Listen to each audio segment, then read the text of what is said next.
Hello there, Nate here with the Volunteer Tech Vlog on the Live Sound 101 YouTube channel. Thank you for tuning into this video, coming along for a ride with me.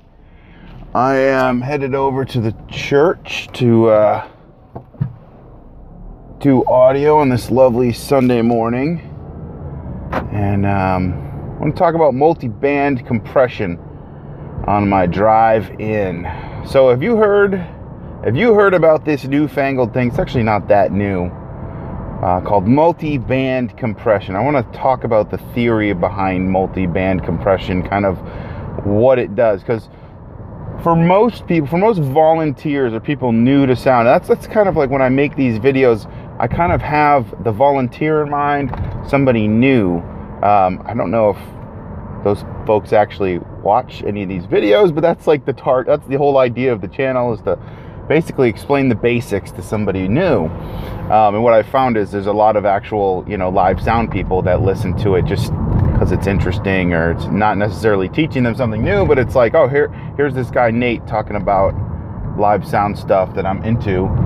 And but there are beginners that definitely reach out. So anyway, it'd be interesting to find out what the actual breakdown of people who watch these videos are what percentage of them, what demographic are actually beginners and what are not beginners. But nonetheless, if you find the videos entertaining and informative, it doesn't really matter. So multi-band compression could be a potentially confusing thing. I think to what I was saying before is somebody new, compression just in and of itself is a little bit mind-blowing. The fact that you can alter frequencies seem like with an EQ or equalization seems kind of like, okay, I can boost the highs, or I can cut the highs, or I can boost the lows or cut the lows. That seems kind of like intuitive almost to phone's a little crooked to most people. But when you start talking about dynamics and wait a minute, I can control the dynamics of a audio signal. It's kind of like that's a pretty revelatory concept if you've never thought about it before. So when you talk about compression in general, you're talking about the dynamics. You're talking about the actual sound waves, the peaks and valleys, the amplitude of that signal, and you're talking about the difference between the quietest quiet part and the loudest part, and you're mucking around with those things with compression. You're saying, hey, if the signal becomes, if the signal gets over negative 10 dB, I want to institute or apply compression to the signal above that threshold, and what I want to do to that signal is squash it down by some ratio or some percentage. If it's too quiet, I want to do something else to the signal. So compression lets you do all these funky things with dynamics. And then this is whenever we talk about compression, we're talking about the realm of dynamics. And so now, just a little brief intro before we get into multiband. So multiband compression. So what the heck is multiband compression? So if you think of it this way, you've got your signal coming in, and it's got full spectrum happening right there. You've got your, let's just say for just to give us something to talk about, you've got a signal that goes all the way down to 20 hertz, and go all the way up to 20,000 hertz, right? You've got this full bandwidth signal. And what a multi-band compressor does is it segments that signal. Still need a better example. Snare drum. Think about snare drum. When you bang that stick down on the drum, what frequency range is happening? Well, if you've studied the snare drum, you'll know it's happening. There's noise happening all across the frequency spectrum. There's lows, there's mids, there's highs. It's not like snare drum is either high or low. Like a bass guitar, you can pretty much, okay, most of the information is in the bass. Or you listen to like a piccolo. Obviously a piccolo, most of the information is up in the high range. There's different instruments that occupy different ranges. Snare drum is a little bit peculiar, a little bit interesting, because it kind of gives out this burst of sound that, depending on the snare drum and the character of the sound and the type of head and what type of stick you're using. There's all types of variables that impact this, but in general, snare drums give a burst of sound that happen, you know, there's characteristics that make a snare sound like a snare that happen all over the frequency range. Now, there are limits to it. I'm not saying snare drums go down to 20 hertz or anything like that. So, excuse me. A little something in my throat there.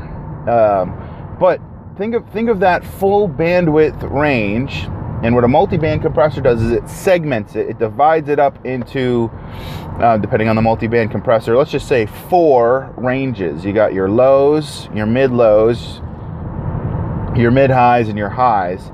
And what it allows you to do is compress each range by a different amount or by no amount at all. So you might say, hey, my snare drum, when I'm hitting that snare drum, there's a lot of like spectral noise. There's a lot of frequencies kind of being energized from that snare drum in the 600 to 800 range or something like that. So you could dial in that band, and if that's where the magic happens, so to speak, if that's where you think a snare sounds like a snare, and I don't know if 600, 800 will make your snare sound like a snare, so don't take my word for that. Don't, you know, you've got to use your ears to figure out what your snare drum's doing and where it sounds the most musical. But what the multiband compressor would do is let you hone in on that range and compress that range alone, and now you've got your other ranges that you can either leave uncompressed or you can compress the other ones at different amounts. Now, the interesting thing, multiband compression is a very useful tool. It can be very helpful, but a word of caution: multiband compression, it can be addictive. Once you start figuring out how to use it and compressing certain ranges, you can spend a lot of time tweaking. So going back to one of the main principles that I talk about when I talk about EQing, sometimes less is more. Remember that when you have access to multiband compression, because you can spend a lot of time doing some crazy voodoo to your audio, and you may trick yourself into thinking it sounds a whole lot better, but it may just kind of sound funky. You may be getting into a kind of a weird territory where you're applying some compression in a very unique way, and you get some very unnatural sounding sounds because of the, you know, unnatural sound of the compressor. So anyway, just take that for what it is. Careful with compression. Multiband compression is a powerful tool. I've also heard people say it's almost as if, you know, when you're using a multiband compressor, you have the signal coming in and it hits like a whole bunch of filters first, and then you can compress each signal coming through each individual filter differently.